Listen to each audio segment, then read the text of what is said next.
we discussed the basic concepts of educational measurement and evaluation.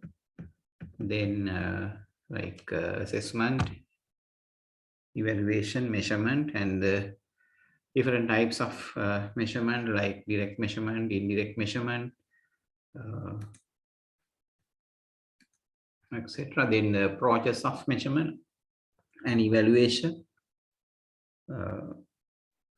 formative, summative, and ipsative approaches like that. So many things we have discussed by now, right?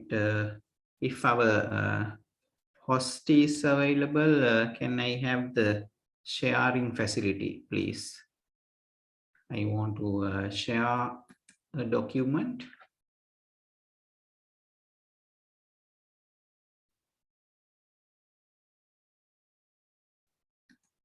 Today I'm trying to discuss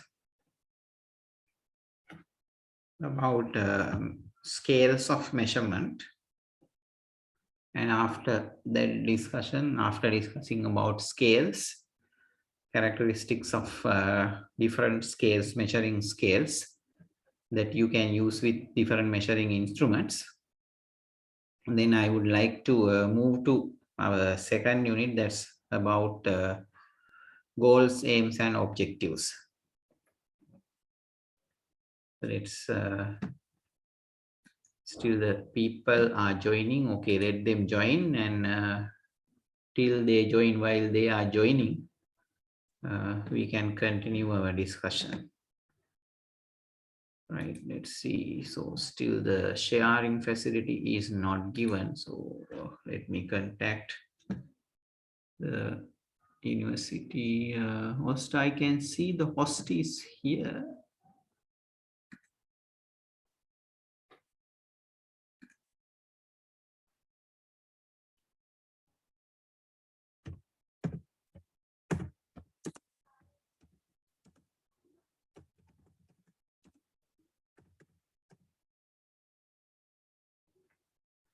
All right.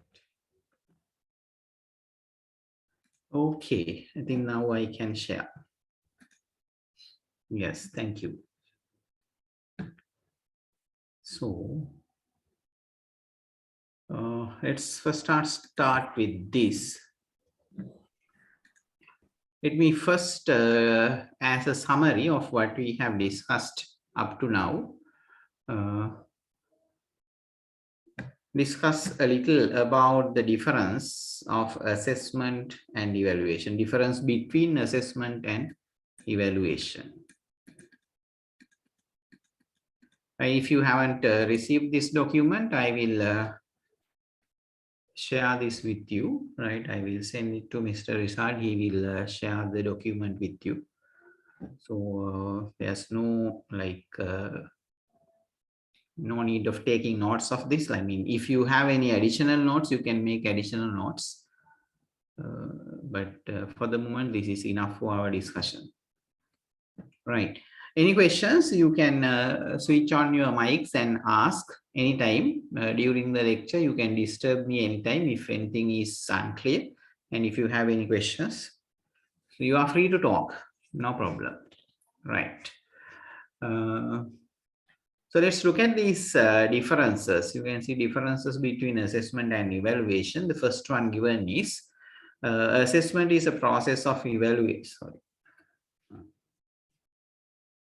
Yes, there are errors in English because, of course, I didn't prepare this slide. I borrowed it, downloaded it from the net. So there can be errors, but just focus on the message. Assessment is a process of evaluation used for described as collecting, reviewing, and using data for the purpose of improvement. Right. So our basic purpose focus is on the purpose. The purpose of conducting assessment is improvement. So through assessment, we try to improve the system, not only the system, process also, like and those who are involved in it.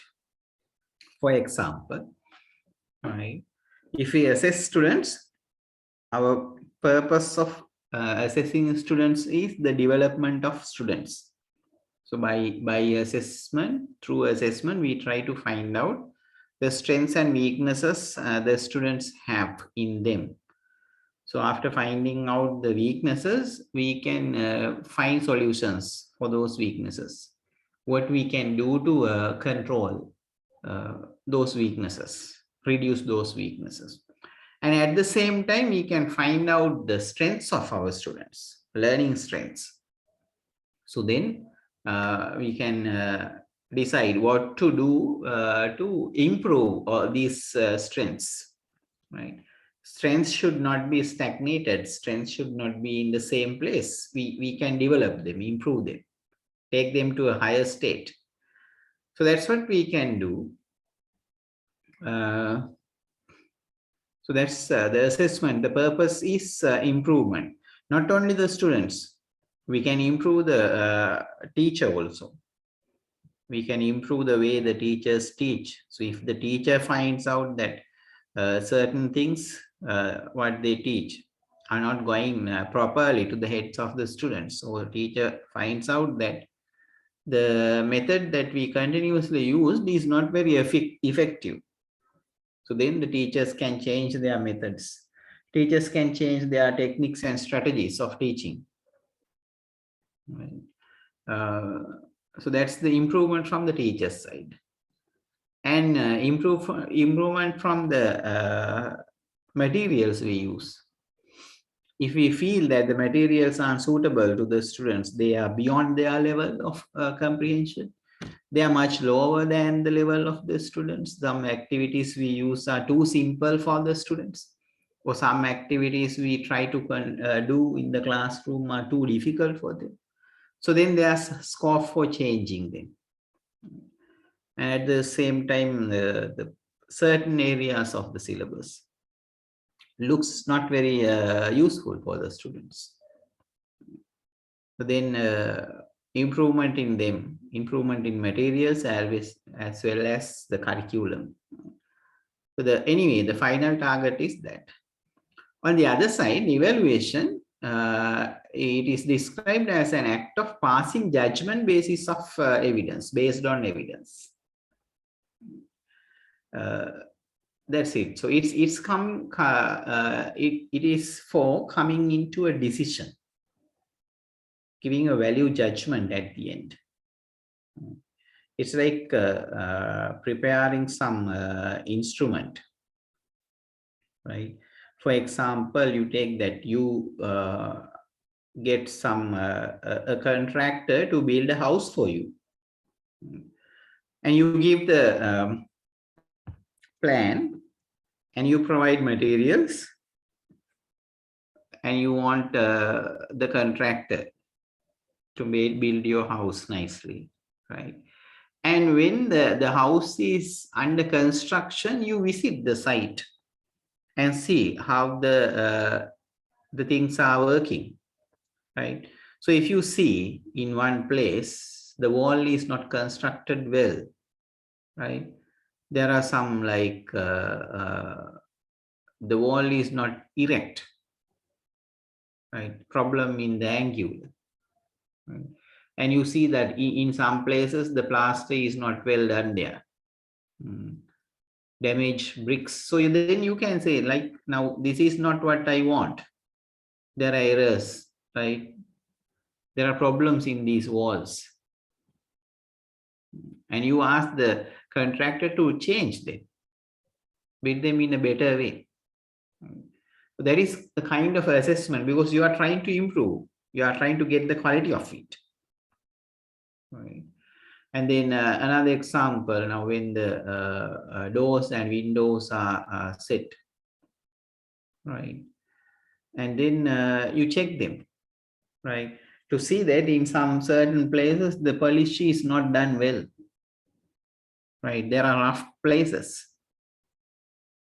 And the parts of the windows, they are not fitting well. So you show the weaknesses, right? See that there's a gap between this fit, right? This part and that one.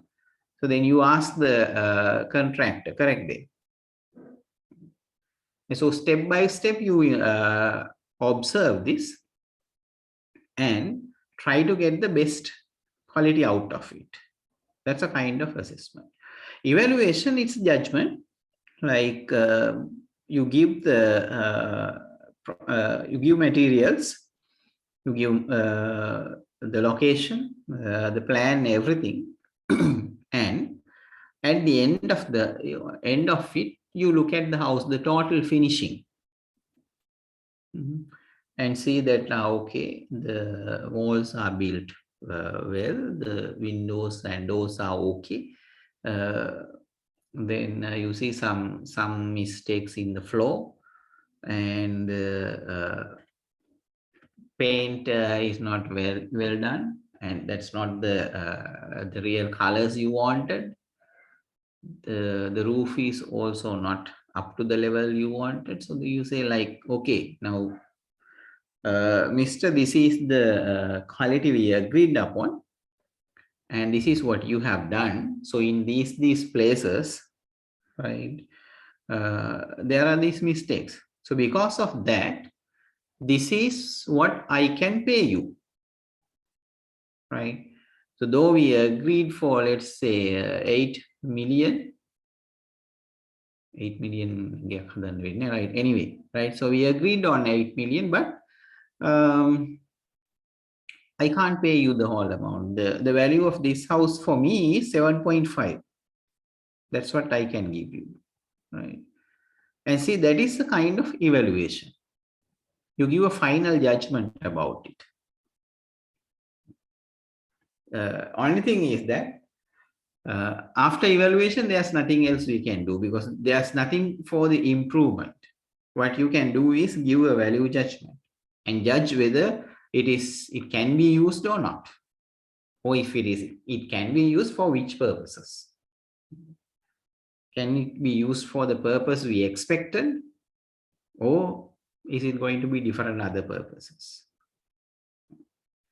Right. Number 2, assessment pays attention to teaching and learning. Assessment pays attention to teaching and learning. Evaluation focuses final outcome. Right. Now we already have discussed that. It is about final outcome, and assessment pays attention to teaching and learning. That means process, right? Techniques, strategies, methodology. Those are the things focused in assessment. How it is done is focused on assessment. What has been done is focused on evaluation. Assessment is done at the beginning of the inquiry, not only at the beginning, even at the middle also, assessment is done. Evaluation usually done at the end. So evaluation is done at the end. Number 4 says it is diagnostic, and in the evaluation side, it is judgmental. Right? That also we have done. We have discussed. It is diagnostic. Right? We try to find what's wrong, like a doctor. Doctor makes inquiries to find out what's wrong, where's wrong, what's the cause of this. That's what we try to find out through assessment. What's the reason for this mistake? What's the reason for this low performance? What's the reason for this low quality? And then give remedial measures, do something, some other programs, and improve. Right? But evaluation is judgmental. We just give the judgment. It is formative in a sense. It happens in the middle while the things are in the progress. Summative means at the end, happens at the end. It is process oriented, we discussed. Evaluation is product oriented. Number 7 says provides feedback on performance and as of improvement. In the evaluation side, it is determines to which objectives are achieved. So you can see that provides feedback on performance and as of improvement. So the feedback is on the performance, and feedback can be on the spot. Feedback is very positive usually, right? Constructive feedback, that is to in this feedback we show both the strengths and weaknesses, and we give strategies. In that feedback we have to give strategies.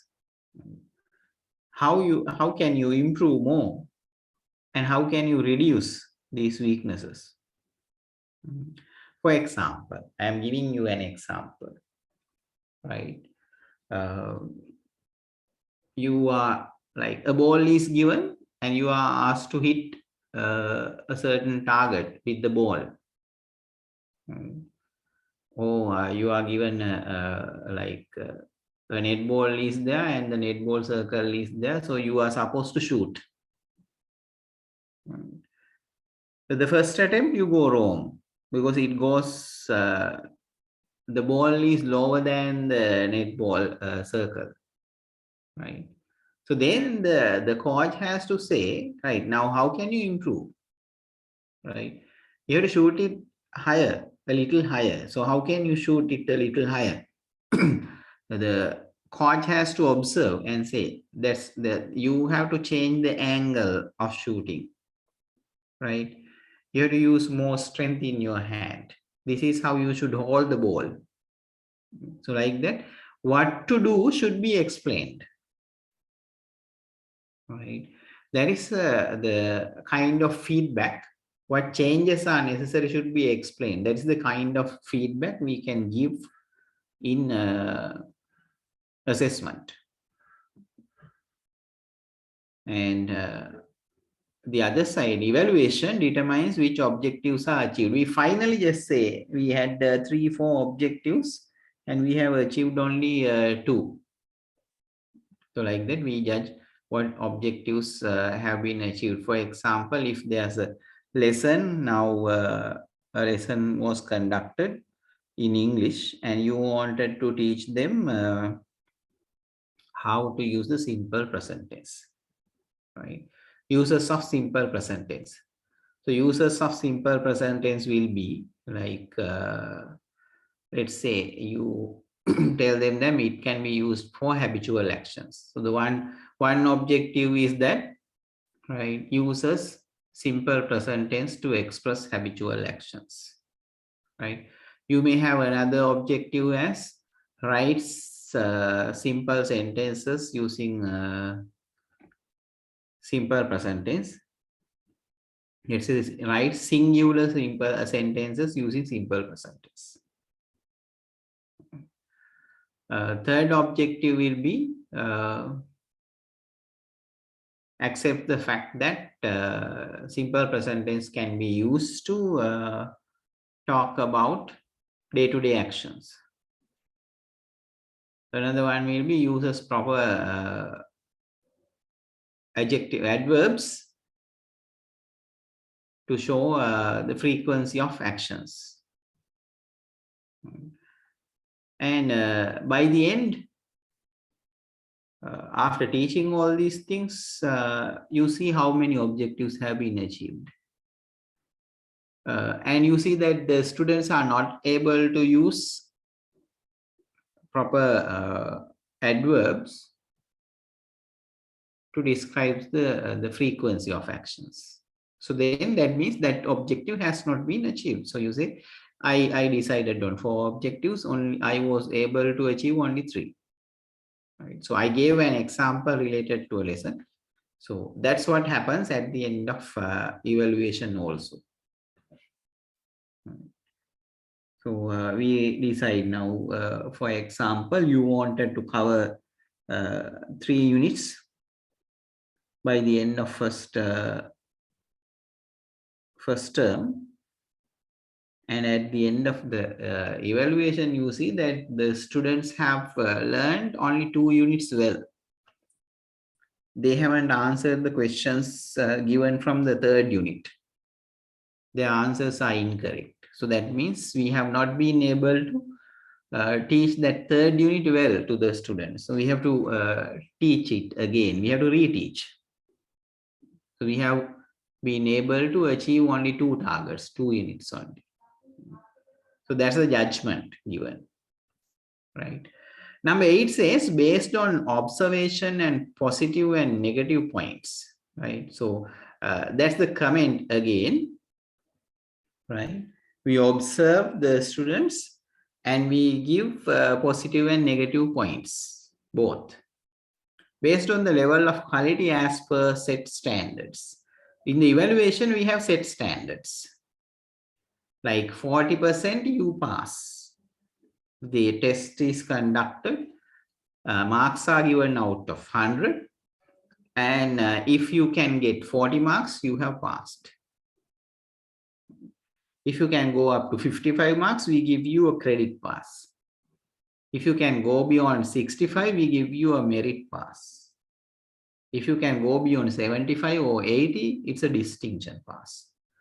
So like that, we give these, what do you call, hurdles. And if you can go through the hurdle, you are the winner of that level.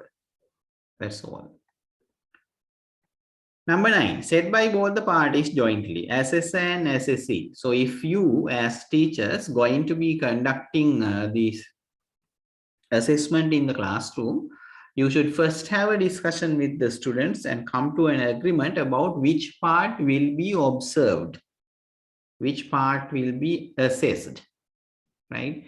Now, for example, if you are giving an oral test to the students, you're going to give a speech test, right?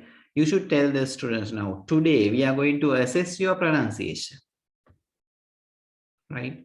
So then you can't focus on the vocabulary, right? You can't say, now you have been continuously, now throughout the dialogue, you use wrong words.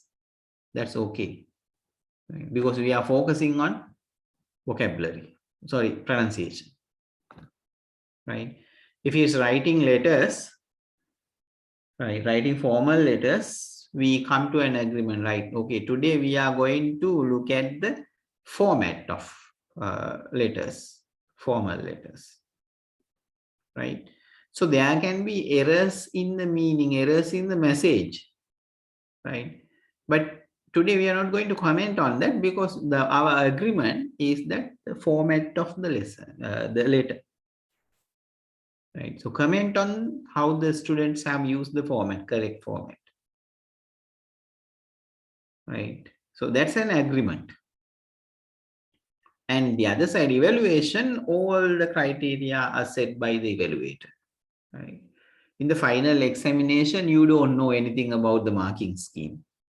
It is given for the marker only. It is decided by the person who set the paper. So we can't, have any claim about the marks we get at the end of a question paper. Right, number 10 says it is absolute and it is comparative, right? Number 10 is it is absolute. Absolute means it's only for that particular student, right? If you are assessing Anura, that is, we are assessing Anura only, Anura's performance only, right? If you are assessing Ranil, you have to look at Ranil's performance only. Can Ranil read the lesson well? Can Ranil write proper lesson, proper letter, formal letter, right? That's what you look at, right? But evaluation can be comparative. Then you say, take the 2 letters, the formal letters written by Anur and Ranil, then you compare, right? See which person has written the best letter and give more marks for that person. That is evaluations, right? So those are the differences between assessment and evaluation. With that, I would like to stop this discussion about assessment and evaluation. Do you have any questions? If you are so shy to switch on your mics, you have the chat box also. You can quickly chat, you can quickly type your answers in the chat and send them to me. I'll give you just a minute for that. I prefer your speech anyway. If you can speak, that is better.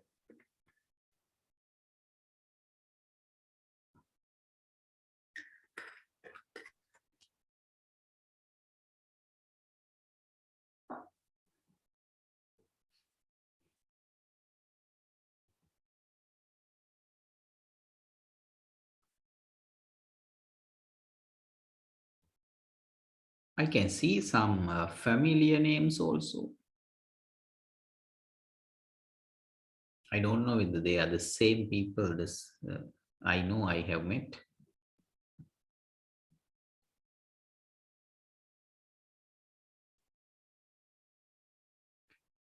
Okay. One of you say clear, no doubts. Very good.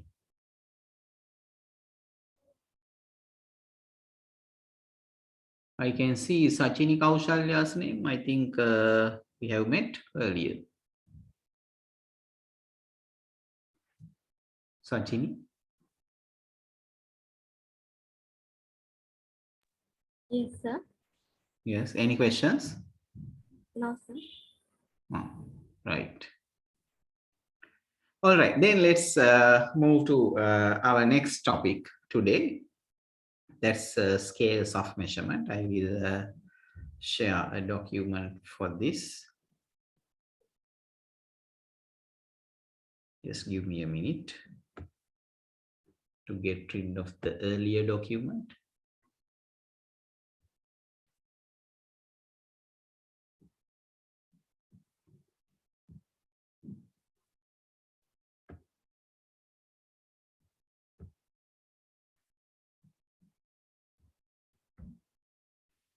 Right. So I believe you can see this measurement and scaling. Okay, let it be there. What do you understand by the word scale?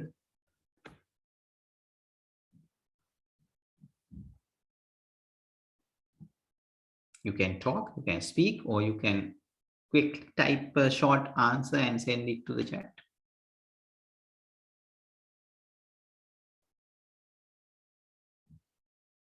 Think about measuring and scaling. Now, you do measuring at home.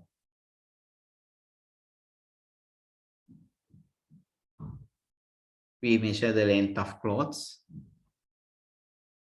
We measure the weight of things like if you are going to make a cake, you measure a certain amount of wheat flour, sugar, water, etc. So what's your understanding about the word scale? What's the scale? Or what do you mean by scaling? Can I have a quick short answer?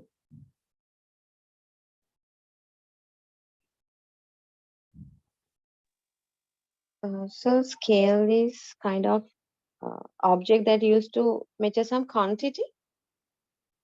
Yeah, okay, good. Right, we have this you must be thinking about the kitchen scale, etc. Yes, good. Yeah, scale can be an object that we use to measure something, right? Any other understanding about scale? And it's something with like to measure two ends, like good to bad, kind of two ends with the given values. Can you repeat it, Yeah. please? It's something with two ends, like two extreme ends, like good, good to bad. So in between they have corresponding numbers or any values that given. Yeah, I can understand it. Yes, it's like what you mean is that we have two ends. Let's say very good and very bad, right? And in the middle also we have different levels. It's like very bad. Let's say very weak, weak, average, good, better, very good. So like that, yes, we have Yes, scales yeah. like that. Okay, yes, right. It is like uh, agree, disagree, right? Like very much agreed to a certain extent, right? Neither agree nor disagree. Like that, we can go down like that, right? So yeah, there some have scales like that, right? So make them according to an order or scaling. Yes, scaling is that, right? So yes, there's an object called scale also, and scaling means that organizing the quality from the lowest to the highest, right? So in between we have different levels. So putting these levels according to an order is scaling in between, right? We have different ways of scaling things, right? So you can scale, or the people have scaled. If you take things like qualities like weight, we have scaled it. This is the lowest way, and this is the highest way. And then in between there are things, right? You can scale your qualities. Like what say, kindness, right? There are people who are not at all kind. I mean, it goes to the other side. They are very cruel, right? And there can be a level of highest kindness somewhere. So we put different levels to that, right? And the physical measurements like the height, or let's say length, right? There's a minimum level of length. And there can be an extended, like the highest level of length. So if we prepare a scale for that, this scale has different levels from the beginning, from the lowest to the highest, right? So to measure different things, we have different scales. And in some places, to measure the same thing, we may have different scales, right? You can measure the same thing using different scales. Now, for example, let's say if you want to measure the weight, you can use grams and kilograms. And at the same time, there are pounds also.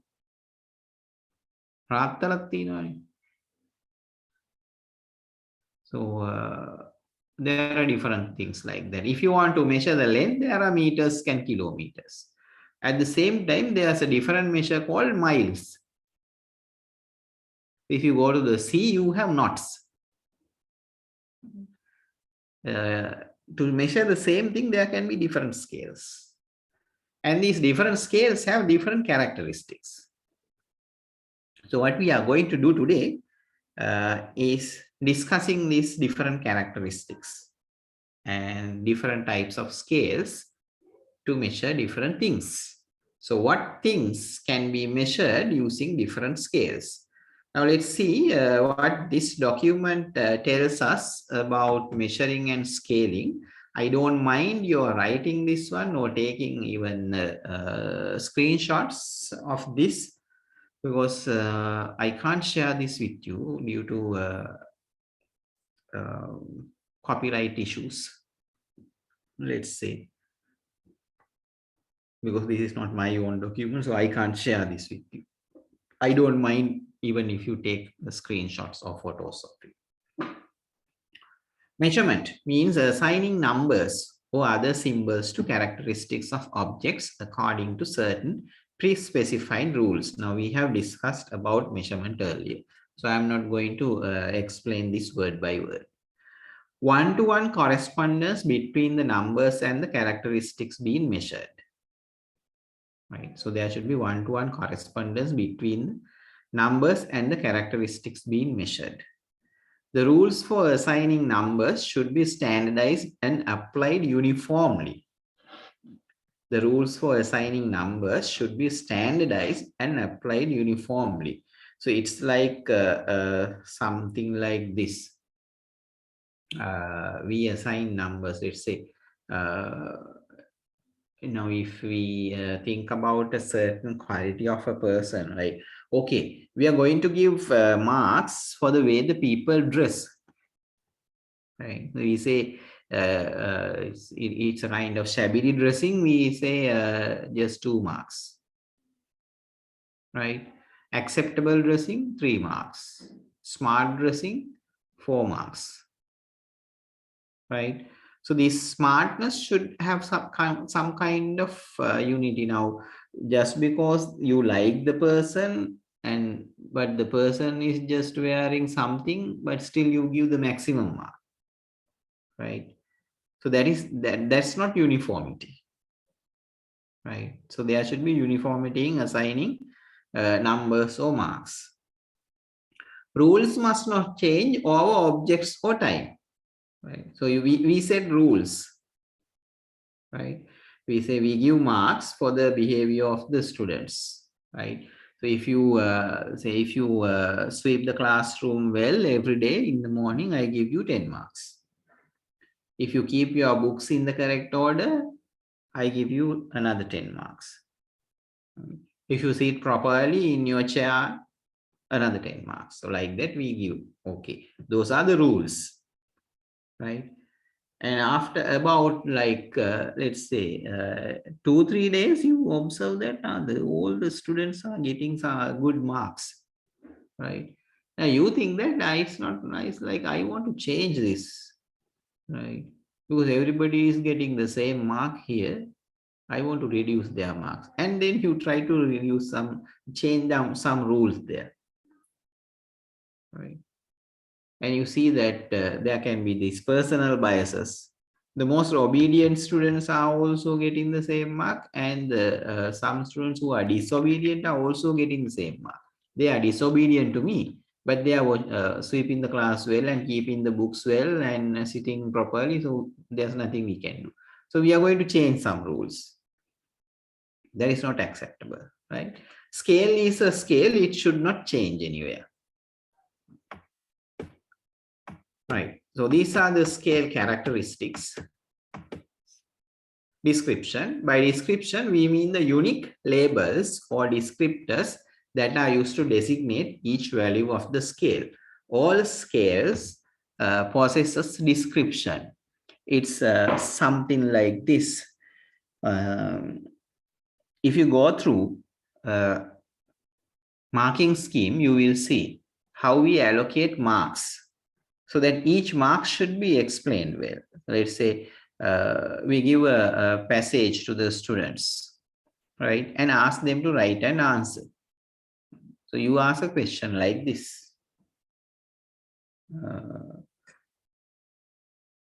What are the 3 basic characteristics explained in this passage? What are the 3 basic characteristics explained in this passage? Right. And in the marking scheme, you say 6 marks for 3 characteristics. 6 marks for 3 characteristics. So it is clearly given that is the marker or the examiner understands. That means 2 marks for each characteristic, each correct characteristic. So there's a description. Our scale is 6 there for the complete full answer, correct answer, right? And there can be 3 levels of correctness. There can be 1 correct characteristic, 2 correct characteristic, and 3. So if all 3 are correct, we give 6 marks. Only 2 are correct, 4 marks. The marker may decide like the 1 characteristic is just half written. So still there's possibility of giving 1 mark. So all these descriptions should be there. Give half marks if the characteristic is just half mentioned. And you can give an example also. Then there's order. By order, we mean the relative sizes or positions of the descriptors. Order is denoted by descriptors such as greater than, less than, and equal to, right? So it is something like this. We have different orders in these different scales. If we take these physical scales, for example, we know that there's a particular size for the millimeter, and 10 millimeters is 1 centimeter. 10 centimeters is a decimeter. 10 decimeters, 10 decimeters, 1 meter. So then there's order of sizes. 10 of this makes 1 unit of this. That's an example, right? The other characteristics, distance. The characteristic of distance means that absolute differences between the scale descriptors are known and may be expressed in units. The characteristic of distance means that absolute differences between the scale descriptors are known and may be expressed in units, right? Don't take these things very seriously. That means, again, something similar to what we said earlier, right? If you take the length, right, there should be a certain distance between one unit to the other. And then it can be like the same distance from this unit to the other, right? So these lengths should be explained clearly. Origin. The origin characteristic means that the scale has a unique or fixed beginning or true 0 point, which means there's a 0, right?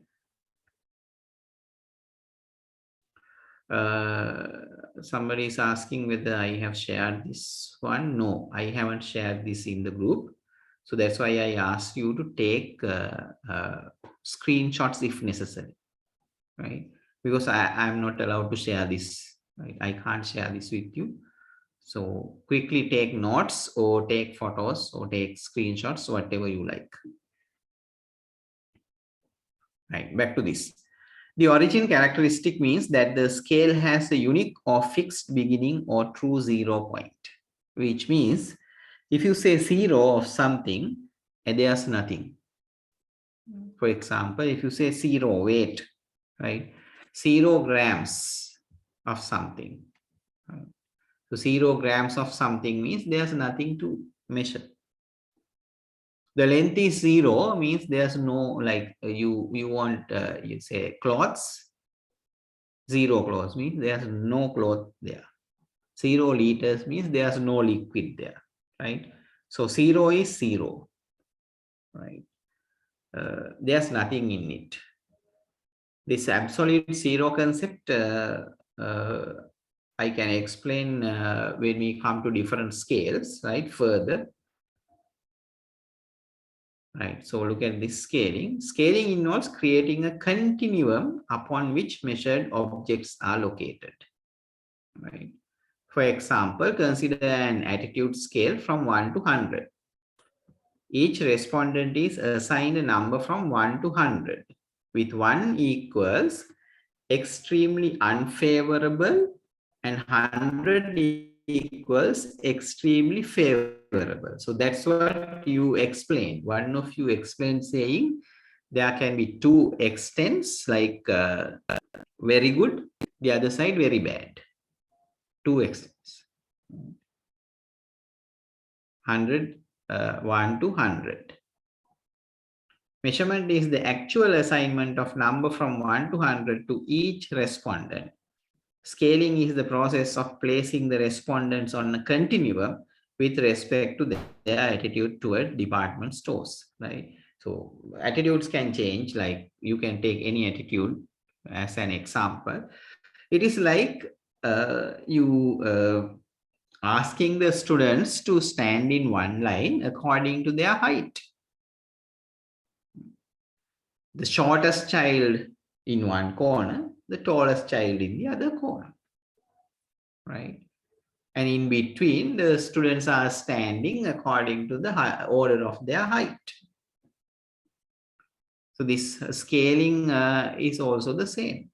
Continuum means that. You want to make the students of your class stand in a straight line according to the kindness. So you put the least kind person in one corner, the most kind person in the other, right? So then in between, there are people standing according to the levels of their kindness.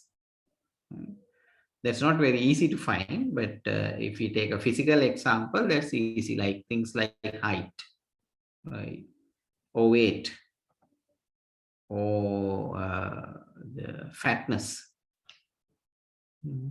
thinnest or the most slim child in one corner, the fattest child in the other corner.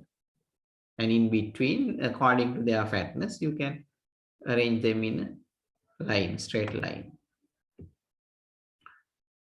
So we have 4 scales. We are going to discuss these 4 scales now, right? Names of these 4 scales are nominal, ordinal, interval, and ratio, right? Let me try to take it to one frame. Right. So you can say the one of the most basic types of scales is the nominal scale. So you have an example, that is numbers assigned to runners.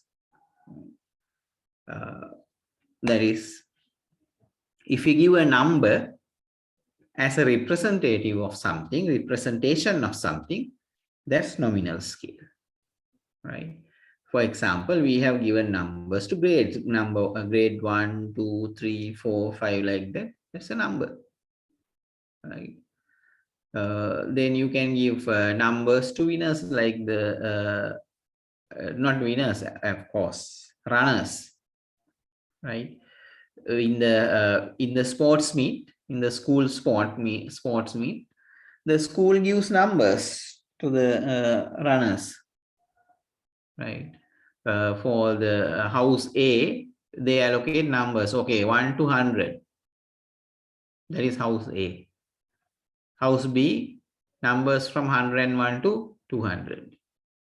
House number 3, numbers from 201 to 300. So like that, numbers are given, right? So when there's a particular event announced, they announce the competitive numbers. Let's say the 100 meters men's race going to begin, right? These are the numbers of the runners from each house, right? From house A or house 1, number 10 and 14. From house number 2, number 150 and 151. From house number 3, number 217 and 281. Right. So you can see these numbers, they don't have any particular order or something, right? Because it is given to a person as a name. So there can be any number there. Numbers assigned to runners is just an example, right? Then the ordinal one gives the rank order of winners. That's why we say the first, second, third. That is ordinal scale. And the interval one, performance rating, right? On a 0 to 10 scale, example given, right? You can see 8.2, 9.1, 9.6, like it's a performance rating. Or 15.2, 14.1, 13.4, like that, right? It's like something like the grade point average. It's a performance rating. So different people, according to their performance, they have different grade point average. That's the interval scale. Then the last one is ratio, right? That is, example is time to finish in seconds. That ratio scale is the most appropriate one to measure things, right? It has all those characteristics necessary for a scale and easy to use.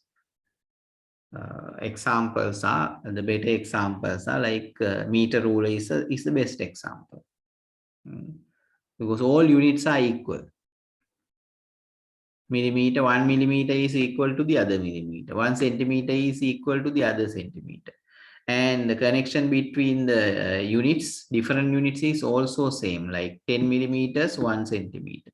10 centimeters, then go to the next level, decimeter. 10 decimeters, then go to the next level, meter. So like that, magnitude is developed in the same level. All right. We have a description about primary scale measurements, right? So the 4 scales are there and their basic characteristics. So let's look at them. Scale, we have again from nominal, ordinal, interval, ratio. The other side, you have basic characteristics, common examples, marketing example, which is not very important for us. Permissible statistics like descriptive or inferential. Look at this nominal scale, numbers identify and classify objects. So numbers used in place of objects. If you want to like name buildings in a certain premises, we say building number 1, building number 2, building number 3, like that. That's a nominal scale. And ordinal one, numbers indicate the relative position. The place is indicating there of objects, but not the magnitude of differences between them. That means now we say first place, second place, third place, right? But you can't say first plus second equals to third. That is not correct because all are individuals. Interval scale shows differences between objects. 0 point ratio, 0 point is fixed. As we said, in the ratio scale, if you say 0, that means nothing is there. Ratios of scale, values can be compared. So you can compare the values, right? Because they are equal. 10 millimeters, and then you have 2 centimeters, means you know that 10 millimeters, 2 centimeters. So there are 10 millimeters in 1 centimeter. So 2 centimeters means 20 millimeters. So like that you can compare, right? Examples are there for the nominal scale. The examples are social security numbers, like our identity card number, numbering of football players, cricket players, any player, we give a number, right? Ordinal scale, it is quality ranking of teams in a tournament. First place, second place, third place, right? Interval scale, the best example is temperature, because the 0 point is not absolute, right? If you say 0 Celsius, still there's some kind of temperature. You can't say there's no temperature. And 0 in Celsius is not the 0 in Fahrenheit. Fahrenheit 0 may be lower than that. And there are minus degrees also. Ratio scale examples, length, weight, because 0 means 0 there. Right? No other, like you can't see anything once we say 0. Right? Marketing examples are there. We don't need them. That is not very important. Right? The other two also not very important for us. So not that, because of that, I'm not going to discuss that. This is what we can discuss about scales in this document. The others are beyond our level. That's why I said that it's difficult for me to share this document with you, because the rest of the things are not very important for you. So don't worry about that. Then let's move to some other discussions about scaling. Right now, I have continuously spoken for 1 hour. Do you have any questions?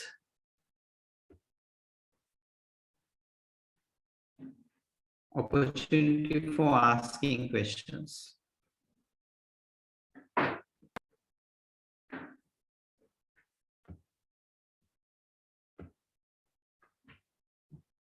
No questions.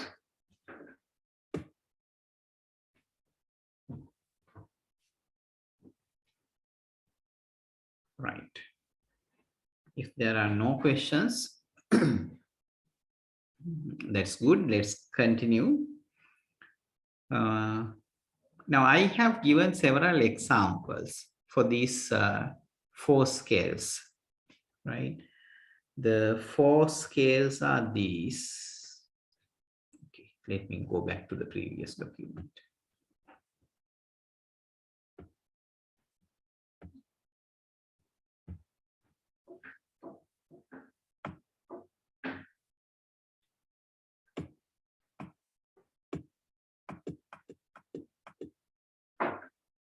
Right. Here are the 4 scales, right?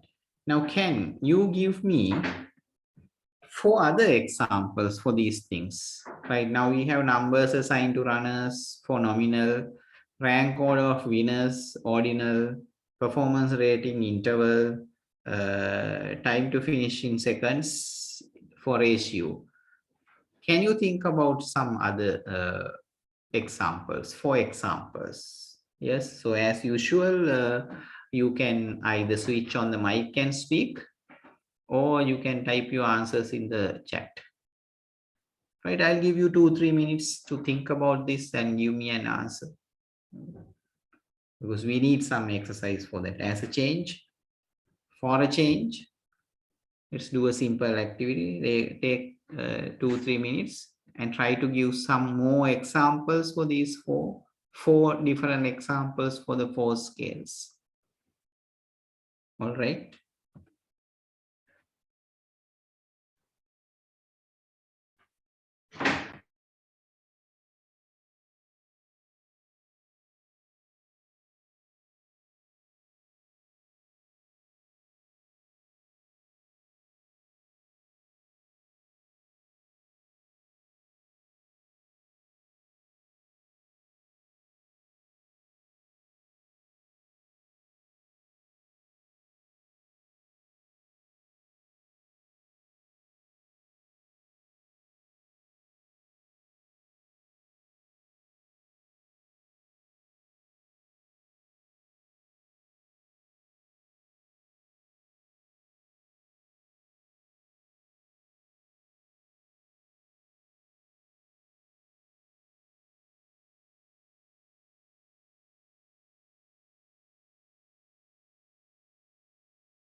No one is trying to speak, and neither have I received any answers in the Yeah, chat. I have,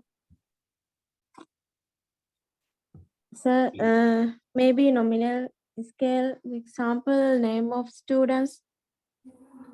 Nominal scale always uses a number. So in some places, now instead of the name of the student, we use a number. Right now, for example, you have the register, classroom register. Right? In the classroom register, let's say number 1 is, I'm just saying some names. Number 1 is Shirant. Number 2 is Priyant. Number 3 is Kamal. Right? So instead of the name Shirant, I call him number 1. Instead of Priyant, I call him number 2. Right? Instead of Kamal, I call him number 3. So I told them, okay, so there hereafter I don't use your names, I call you by number. Then I say, when I say, okay, student number 1 stand up, then Shiranta stands up. If I say student number 3 stand up, Kamal will stand up. It's like giving numbers to the prisoners. right? If there's a prisoner, right? A prisoner or there are prisoners, we give numbers to them. So he becomes a number inside the cell, inside the prison, right? So in many places, they don't call the people there, the policemen or the guards. They don't call the people by their names. They just use the prison number, prisoner's number. Number 17. There was a film when we were young. There was a famous film. Mr. Vijay Kumar Tunga was the actor there, called Nomar Dahat, number 17. So that was the number of that person. He was in prison. So that was his prisoner number, 17. Okay, sir. Right. So what are your examples for the others? So the nominal can be so like in the cricket team, you have the first batsman, the second batsman, whoever like comes in the order, one down. Right? That's ordinal. Yeah, arguments given with a like Okay. It's not that in the order that we have put, just the like you have given a kind of another name as the number 1, number 2, like that, is it? Yes, yes. All Correct. right.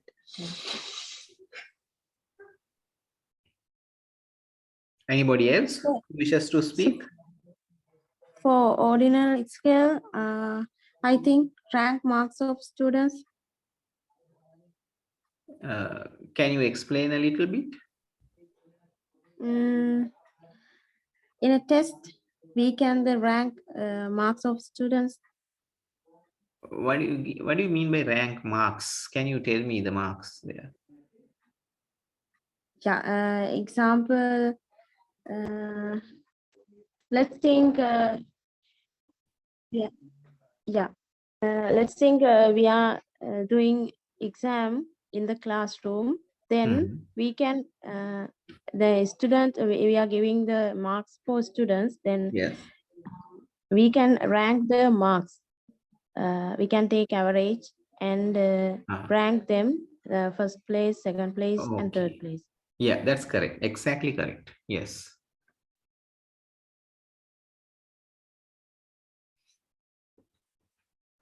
Right. Who else would like to speak?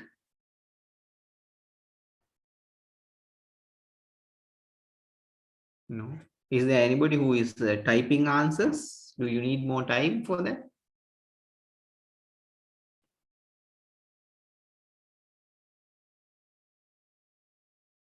No, right. Yes.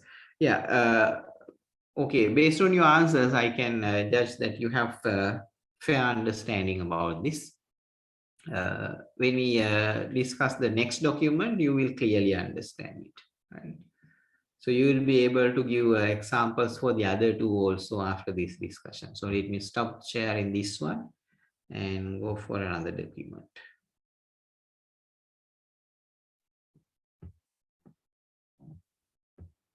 Right here. All right, now you can see it. In statistics, the variables or numbers are defined and categorized using different scales of measurements. Wait, why do we call something variables? What are variables?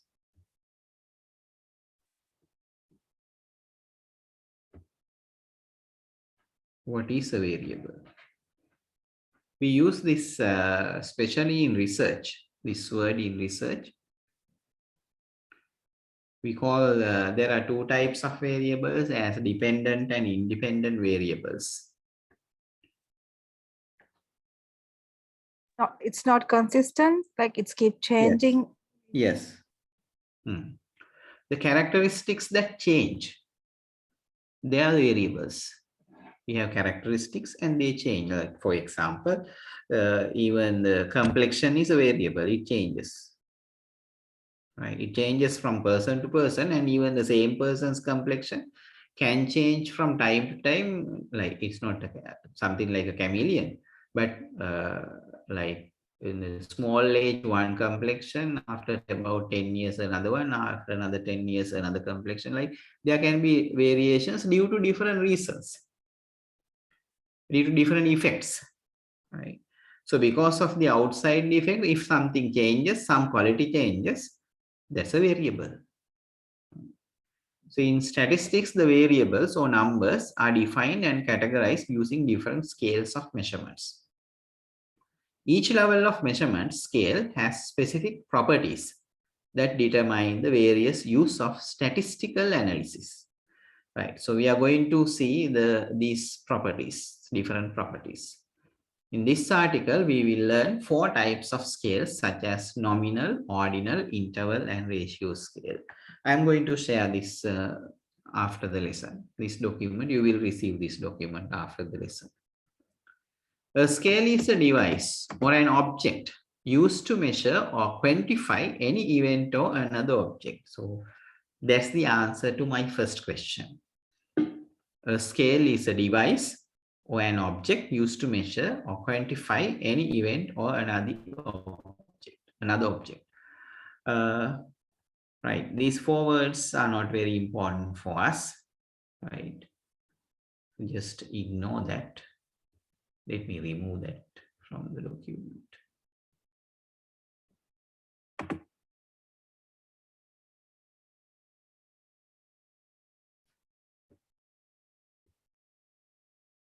Right. Levels of measurement. There are 4 different scales of measurement. The data can be defined as being one of the 4 scales. The 4 types of scales are nominal, ordinal, interval, ratio. Now you must remember these 4 words clearly, right? Now I have to reduce the size again.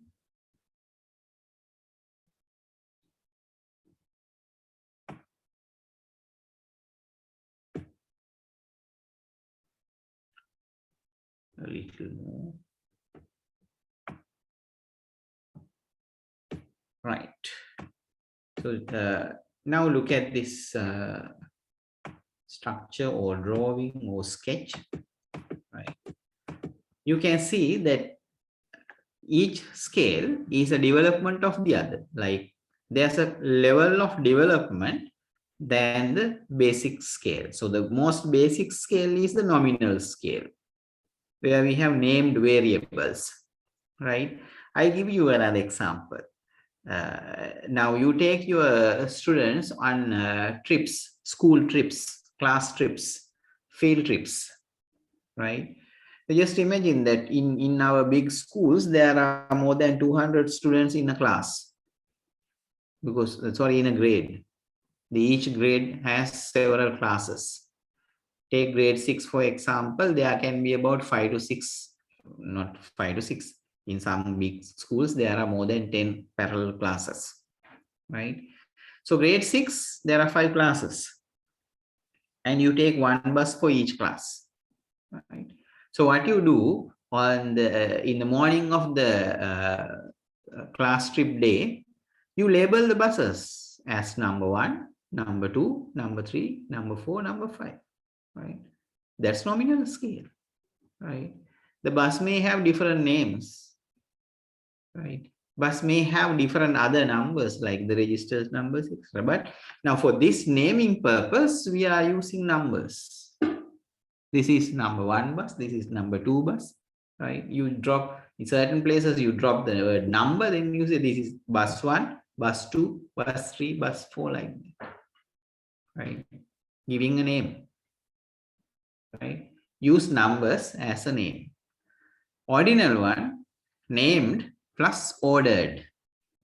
There's a name and an order also. So that's where we have the first, second, third, fourth, etc. Right? And our parents, they have 3, 4 children. So when they introduce the children, you say, this is my first child, this is my second child, this is my third child.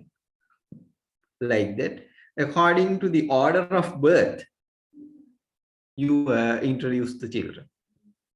First child, second child, third child. So there's we use the word first child as a name for that child. And at the same time, there's an order. The oldest one is the first child.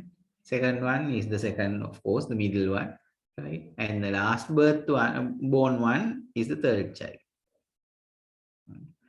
Then we come to the interval scale. Now you see the first one was just name. And when it comes to ordinal, we have the name plus an order. When it comes to the interval scale level, we have name, order, plus something more. That is proportionate interval between variables. That means now if we take the temperature as an example, from 0 to 1, there's some kind of improvement in the temperature, some kind of change. From 1 to 2, again, another kind of improvement in the temperature. 2 to 3 also like that, it goes up, right? The level increases. So there are proportionate intervals. And the ratio scale, it goes furthermore because we have a 0 point there where it is absolute. So ratio can be used as a name. If you say meter, it's a name, right? There is an order also. You can see 1 millimeter, 2 millimeters, 3 millimeters, 4 millimeters like that. Proportionate interval between variables, right? 1 millimeter is there, right? And when it comes to the second millimeter, it is twice as the length. When it comes to the third millimeter, it is thrice as the length. So proportionately developing. Can accommodate absolute 0, right? 0 point is absolute. So if you say 0, there's nothing, right? But in this example interval, the only difference is that 0 is not absolute, right? We will discuss it further when we come back to educational measurement, right? So let's put this nominal scale down.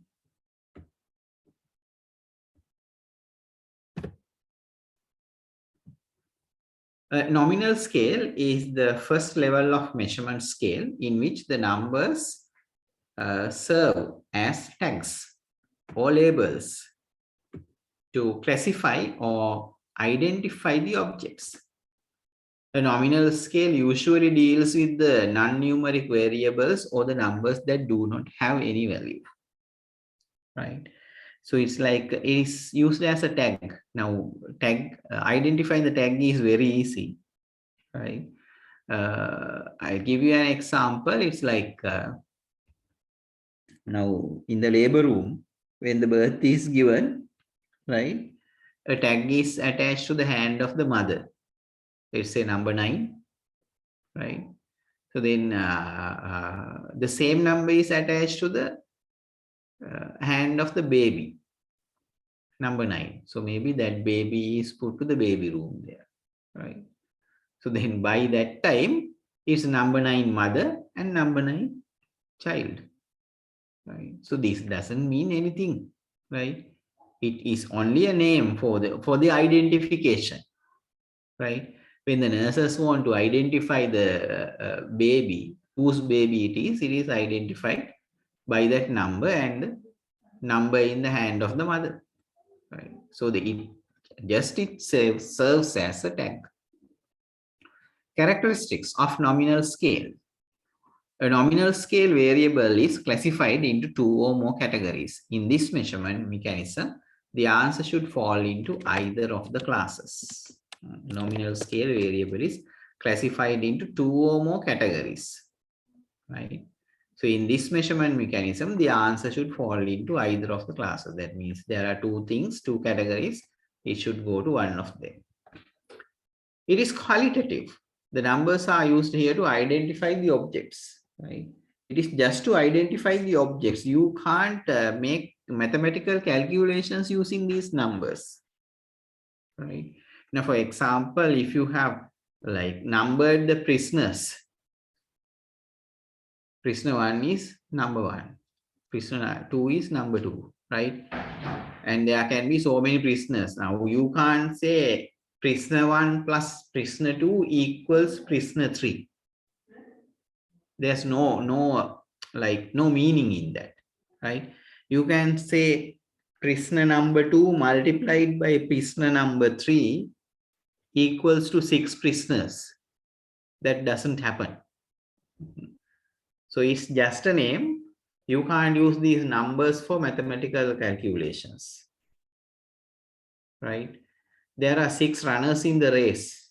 Number 10, 15, 18, 24, and 29.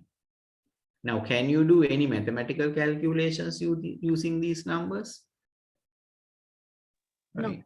No, you can't do anything, right? And you can't judge the performance also. Now, just because it is number 10, right? Runner number 10, can we say he comes first? No, right? So the runner number 10 plus runner number 15 equals 25 runners. No, that's not correct. Correct in a sense, it doesn't make any sense. So these nominal scale things and even the ordinal scale numbers, you can't use them for any mathematical calculation. They're just names. The numbers don't define the object characteristics. The only permissible aspect of the number in the normal scale is counting, right? So if you want to count the number of cases, you can do it, right? So you have given numbers to the prisoners, right? And count using these numbers. Again, they should come in the order. You count, okay, you come in the order of your number, then you count. 1, 2, 3, 4, 5. All right. All 5 prisoners are in the cell. Examples. An example of a nominal scale measurement is given below. What is your gender? M for male, F for female. Here the variables are used as tags, and the answer to this question should be either M or F, right? So now here they have given M and F as the example, but when you fill in applications, right, you will see in some cases, number 1 for male, number 2 for female. Then they say, if you are a male, put number 1 in the box. If you are female, put number 2 in the box, right? So this doesn't suggest that female is second to the male, right? And when you are asked to select the medium in an examination, you say if you are sitting the exam in English, put number 1. If you are sitting the exam in Sinhala medium, number 2. If you are sitting the exam in Tamil medium, number 3. So the Sinhala medium candidates will put number 1 as their medium. Sorry, 2 as their medium. The English medium candidates will put number 1 as their medium, right? So you can't say that number 1 plus 2, that is Sinhala plus English equals Tamil. No, just because the number 3 is given for Tamil, that's not correct, right? Ordinal scale. The ordinal scale is the second level of measurement that reports the ordering and ranking of data without establishing the degree of variation between them. Ordinal represents the order. Ordinal data is known as qualitative data or categorical data. It can be grouped, named, and also ranked. Characteristics of the ordinal scale. The ordinal scale shows the relative ranking of the variables. It identifies and describes the magnitude of a variable, right? So you can arrange something in the order of magnitude, increasing of magnitude, and say this is the first, this is the second, this is the third, this is the fourth. Or you can say this is the first level, second level, third level, fourth level. So like that, it goes up. Along with the information provided by the nominal scale, ordinal scales give the ranking of those variables. So along with the information provided by the nominal scale, right? So it works like a name as well as gives the ranking of those variables, right? You can just name the steps in the staircase. This is the first step, second step, third step, fourth step, like that. We name the stories of buildings. First story, second story, third story, like that. The interval properties are not known. We don't know the size of them. The surveyors can quickly analyze the degree of agreement concerning the identified order of variables, right? So once the order is given, we can go for analysis. Examples, ranking of school students like first, second, third. Ratings in restaurants, you can see, go to internet and you can find ratings there, rating scales. Evaluating the frequency of occurrences, like very often, not at all. So it's something like that, what we discussed earlier. Very good, good, neutral, bad, very bad, like that. Assessing the degree of agreement, you have the example, totally agree, agree, neutral, disagree, totally disagree. Then comes to an interval scale, which is an important one. So let's look at this one. Interval scale. The interval scale is the third level of measurement scale. It is defined as a quantitative measurement scale in which the difference between the two variables is meaningful. Now, this time the difference is meaningful. In other words, the variables are measured in an exact manner, not as in a relative way in which the presence of zero is arbitrary, right? So let's say characteristics of interval scale. The interval scale is quantitative as it can quantify the difference between the values. Now, the earlier two were qualitative, right? Because we look at them in a qualitative manner. But here we can quantify them. Even the quality can be quantified. So it is quantitative. We can give an exact number to something. It allows calculating the mean and median of the variables. Now here, right, these numbers allow us mathematical calculations, right? Here, if you are measuring temperature, you can say 10 degrees plus another 10 degrees goes up to 20 degrees. To understand the difference between the variables, you can subtract the values between the variables, right? So the both addition and subtraction possible. The interval scale is the preferred scale in statistics as it helps to assign any numerical value to arbitrary assessments such as feelings, calendar types, etc. Right? So even feelings can be quantified. You give a value for that and then it is quantified. For example, Likert scale. Likert scale, the example for Likert scale is this one. This is a Likert scale because the person called Likert introduced this type of scales. Totally agree, agree, neutral, disagree, totally disagree. So you can give a number to this. Total agree 5, 4 for agree, 3 for neutral, 2 for disagree, totally disagree 1. Right. And you can do calculations using this. Right. If 5 people have named given totally agree, disagree, so 1 plus 1 plus 1 again 5. So you say the value for totally disagree is 5.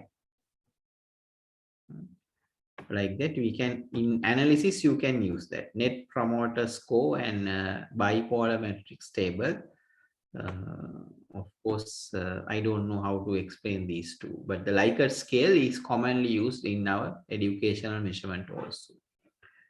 Finally, the highest level, and what we can use very easily, ratio scale.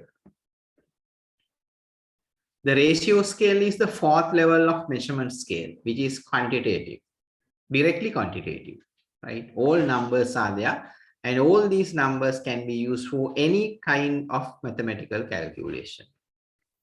It is a type of variable measurement scale. It allows researchers to compare the differences or intervals. The ratio scale has a unique feature. It possesses the character of origin or 0 points, right? If you say 0, there's nothing. Characteristics of ratio scale. Ratio scale has a feature of absolute 0. It doesn't have negative numbers because of its 0-point feature. Because it's absolute 0. If you say nothing, that means nothing. So then you can't go for negative points, right? You can't say minus meters of cloth. Minus meters, there are nothing. You can't measure, right? Minus grams of flour. No, there cannot be minus grams. Right?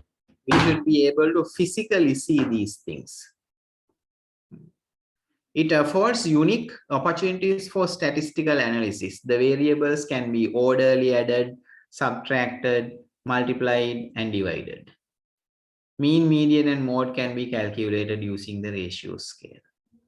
Ratio scale has unique and useful properties. One such feature is that it allows unit conversion like kilogram, calories, kilogram to calories, gram to calories, etc.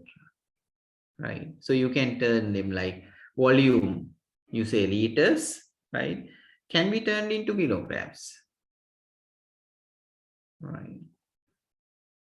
An example of a ratio scale is what is your weight in kilograms. So give that in kilograms, right?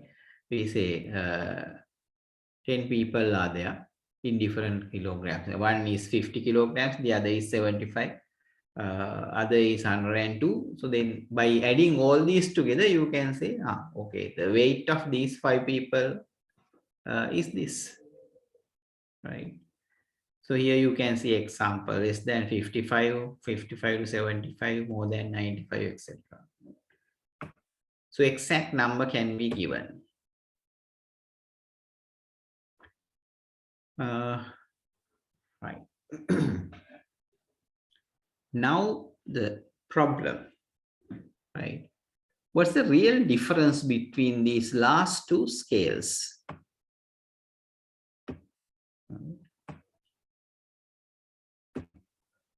One is the ratio, the other is interval, right? Why do you need two things? What's the meaning of this absolute 0, right? We say there's no absolute 0 in interval scale, and there's absolute 0 in ratio scale. What is this concept? Can somebody explain in any manner?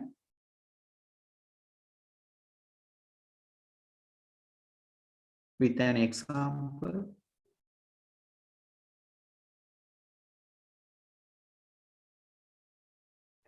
The concept of absolute 0.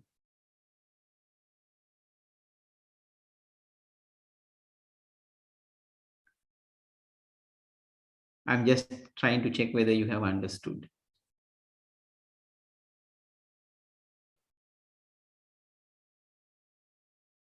All right, this time also I give you 2-3 minutes to form your answer. I appreciate if somebody can give some kind of answer. Right, take 2-3 minutes and try to give me an answer to explain the difference between these two scales, interval scale and ratio scale. Especially focus on the absolute 0 concept. Right, try, think for 2-3 minutes and try to give me an answer. If you can just explain this in 2-3 sentences in your chat box, that is also accepted. Right, make an attempt. Let's see.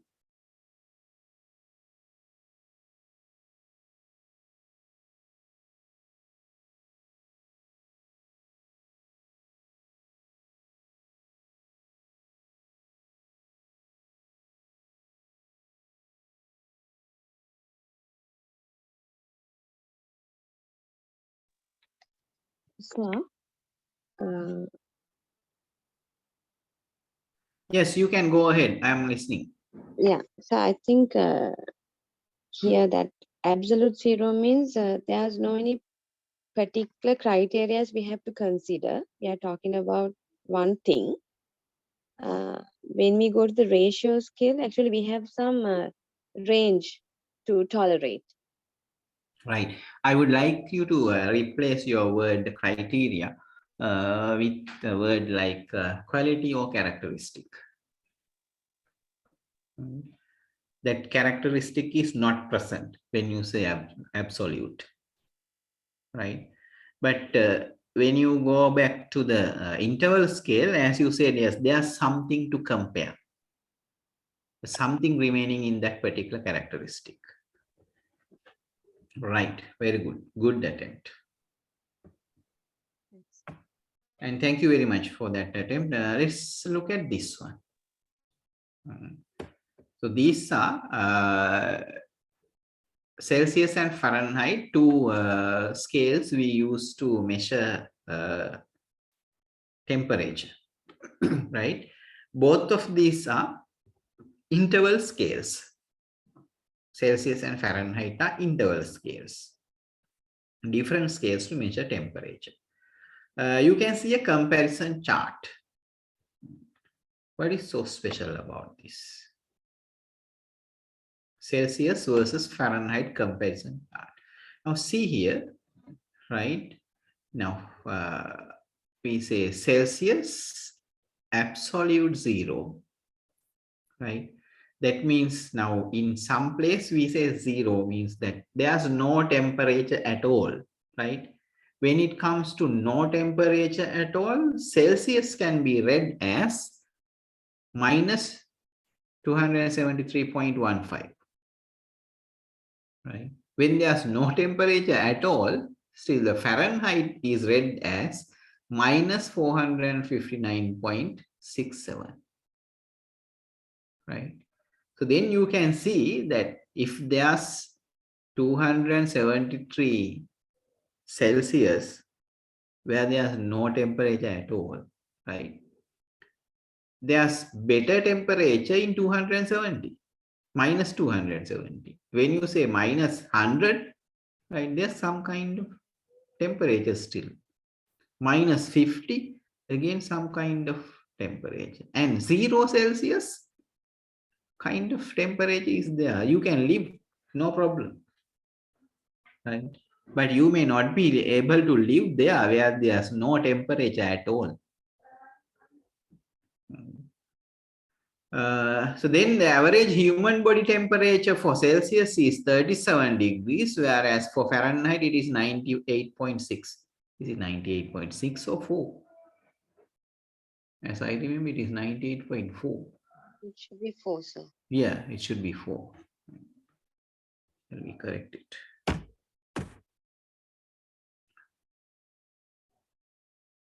Boiling temperature for water is, as we know, it is Celsius 100, 99 point something. And boiling temperature of water in Fahrenheit scale is 211.9, very close to 112, right? The temperature of surface of sun in Celsius degrees, it is 5,526. And when it comes to Fahrenheit, it is more than 9,000, right? Almost 10,000. Highest recorded surface temperature on the Earth is 58 Celsius. I don't know whether it is changed by now. 58. In Fahrenheit, it is 136.4. Lowest recorded surface temperature in our world, Celsius, in Celsius, it is 89 minus, and Fahrenheit 128.2. Right? So you can see there's a difference always. Right? And you can see that the units are not equal, right? When it is 37, in Fahrenheit, it is 98, right? Now, if the units are equal, when this goes to 40, this should be 101.4, right? But it is not like that when you look at this one. when it is 100, right? So from 37 to 100, it's just like 63 more, right? But add 63 more to this one and see whether the units are equal. No, right? The boiling point is 211, right? So it is more than 100. Gap is 100. Here the gap is 63. So these units are not equal. That's the difference between the ratio scale and the interval scale. In the ratio scale, the units are equal. In the ratio scale, units are equal. 1 centimeter is equal to the other centimeter. And 1 millimeter is equal to the other millimeter in the size. So these units do not change. I will explain it further. I will, add this to you, or I will ask Mr. Rizal to share it with you after the lesson. Right. We are moving to the final discussion of this. Let me share another one. Something more about scales. It's the same thing. Sorry.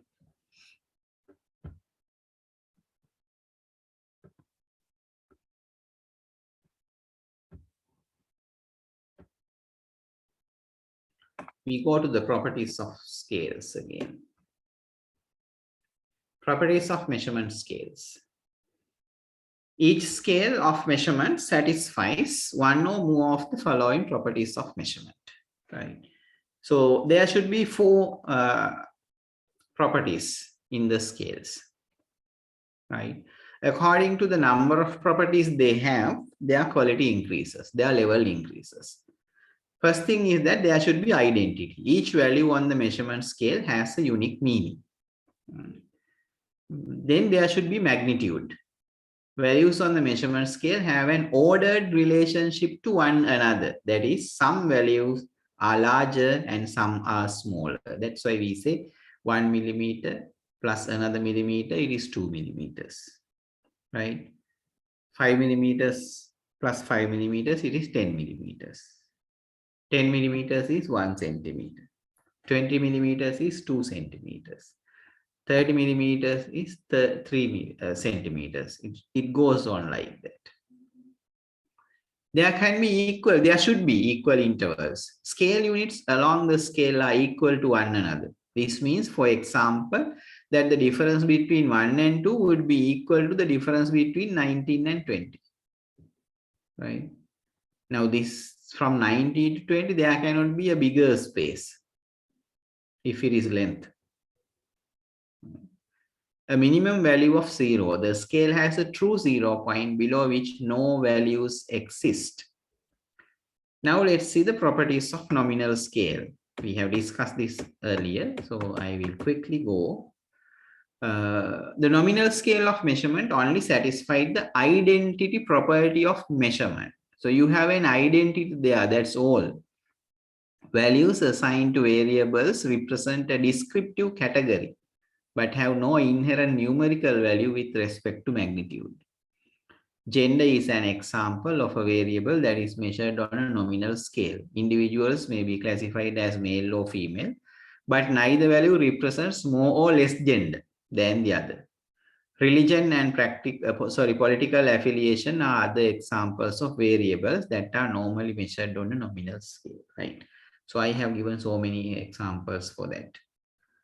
Ordinal scale of measurement. The ordinal scale has the property of both identity and magnitude. Each value on the ordinal scale has a unique meaning, and it has an ordered relationship to every other value on the scale, like first, second, third, fourth, so everything goes on order. An example of an ordinal scale in action would be the results of a horse race reported as win, place, and show. We know the rank order in which horses finished the race. The horse that won finished ahead of the horse that placed, and the horse that placed finished ahead of the horse that showed. However, we cannot tell from this ordinal scale whether it was a close race or whether the winning horse won by a mile, right? It's like first, second, third. Let's take the 10,000 meters race. Right, there can be several lapses in it. Right. So the distance between the first place winner and the second place winner can be 100 meters. Whereas the distance between the second place winner and the third place winner can be just 5 meters. Or if you count it with time, right? The first person who got the first place may finish it in now for 10,000 meters. How much time is gone, right? Let's say this is just an example, right? 50 minutes. The first place winner has finished it in 50 minutes, right? Second place winner came in 55 minutes. And the third place winner may come in 57 minutes. And the fourth one may be coming in 57 minutes and 30 seconds, right? So there's no equal distance between these people or equal time gap. Only thing is that according to the order they came, we say first, second, third, fourth, fifth, like that. Right, so it's like the first place, the winner, first runner-up, second runner-up, third runner-up, like that. Right, interval scale measurement. The interval scale of measurement has the properties of identity, magnitude, and equal intervals. A perfect example of an interval scale is the Fahrenheit scale to measure temperature.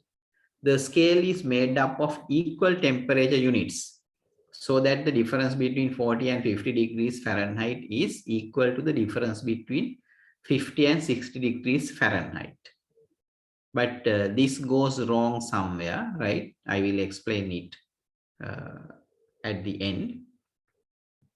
With an interval scale, you know not only whether different values are bigger or smaller, you also know how much bigger or smaller they are. So, for example, suppose it is 60 degrees Fahrenheit on Monday and 70 degrees on Tuesday.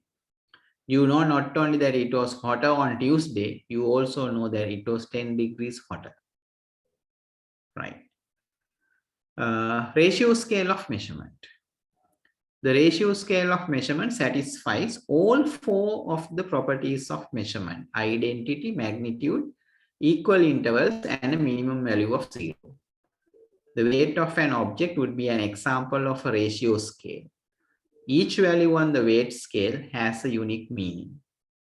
Weights can be ranked order. Units along the weight scale are equal to one another, and the scale has a minimum value of 0.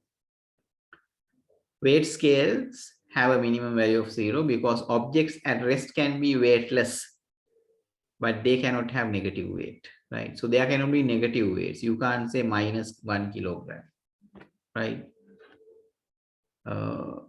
There's always some kind of weight, right? My question, where are we in educational measurement? The marks we assign our students, where does it go? Is it nominal scale, ordinal scale, interval scale, or ratio scale? I need a quick answer from you.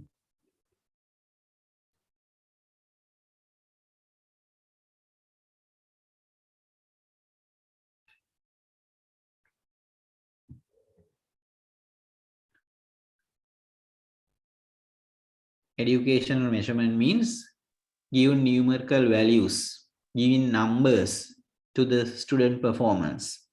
So those numbers we give our students, do they belong to nominal, ordinal, interval, or ratio scale? The ratio scale? Okay. Anybody who opposes this answer?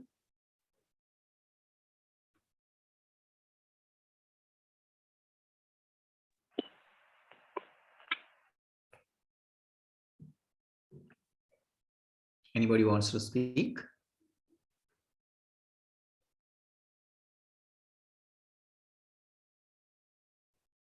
I can see a mic. No.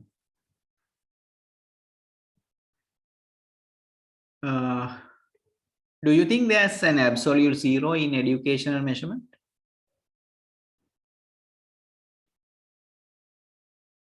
But so sometimes there's some, I mean, like mark range, okay, 0 to 30, like, so they are using some ratios for ranking students. Okay, now I don't like to argue on the word ratios. Yes, ratios are there, right? But you know that the ratio scale should have those all 4 characteristics. Mm. Yes. So do we have an absolute zero?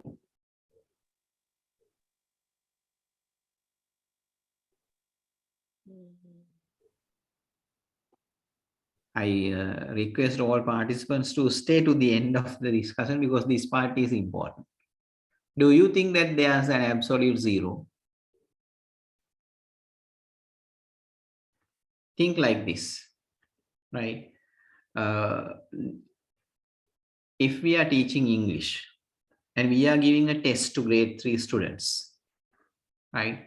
We in the question paper we give a place for the child to write the name, grade, right?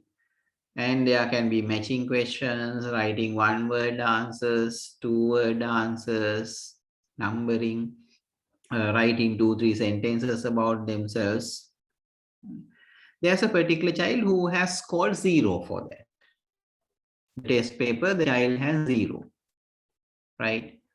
You call the child to yourself and ask, what's your name?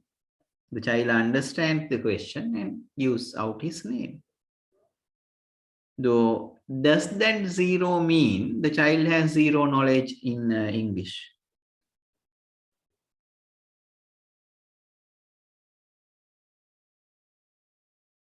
What's your answer? For the exam, the child has scored 0. Does that mean there's no English knowledge in the brain of that child? No, sir. No, sir. No. He has some knowledge, right? He can understand our question. And if you ask him to write the alphabet, he will write the alphabet. Right? So there's some knowledge. So that's why in our educational measurement, 0 is not absolute. So because of that, educational measurement does not come under ratio scale. So what scale is that? What scale is that then? Educational measurement? All scales. All scales.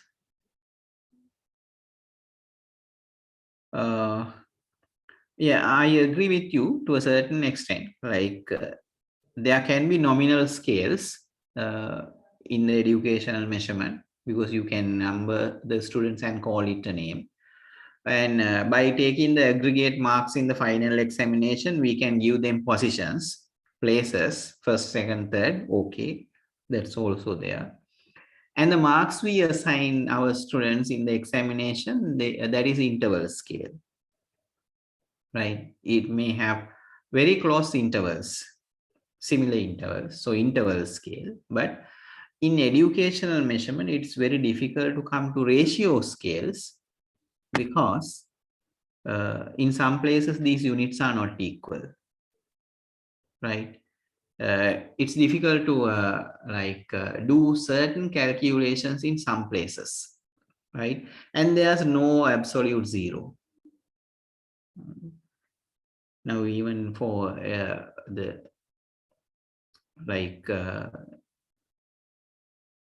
oral test, right?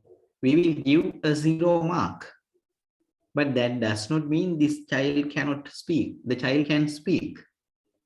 Only thing, we are not able to measure that ability because it's a very low ability. So therefore, we have only up to interval scale in educational measurement, right? It's better if we can go to a ratio scale, but it's very difficult, practically impossible, because we can never say a child has no knowledge, right? They have some knowledge. Only thing, our instrument is not measuring that knowledge, or we are not targeting that level of knowledge. That's the reason. So in educational measurement, we have come up to the interval scale only, not to the ratio scale, right? And in some places, our units are not equal, right? We give 1 mark for underlining, maybe writing one number, right? And at the same time, writing one word, and in some other places, writing one sentence also. So that number 1 mark is not equal. You can score you can score 1 mark by just drawing a line. And in another place, you have to write a full sentence to get the 1 mark. So then again, units are not equal. So there are these weaknesses. Because of that, we can't reach the ratio scale. So our educational measurement stops in interval scale, right? And as you said, yes, the nominal and the ordinal scales are there. Right, okay, that's enough about scales. It says, quick question, consider the centigrade scale for measuring temperature. Which of the following measurement properties is satisfied by the centigrade scale? Magnitude, equal intervals, a minimum value of 0. You have 4 options. The solution is also there. Correct answer is D, which says 1 and 2. Centigrade scale has a magnitude property because each value on the scale can be ranked as a larger or smaller than any other value. And it has the equal intervals property because the scale is made up of equal units. However, the centigrade scale does not have a minimum value of 0. Water freezes at 0 degrees centigrade, but temperatures get colder than that. In the Arctic, temperatures are almost always below 0. Actually, always below 0, right? I heard that recently in Canada, it went up to like 40 minus, something like that. Okay, that's all about scales. So I believe we can stop our discussion here. Next day, in 2 days' time, I wish to start our discussion about goals, aims, and objectives. Right, that's all for today. I will add these 2 Word documents. I will send them to Mr. Rishad. He will share them with you, right? All right, that's all for today. Thank you very much for joining. Good night. Thank you, Thank sir. you, sir. Good night. Good night, sir. Thank you, sir. All are welcome.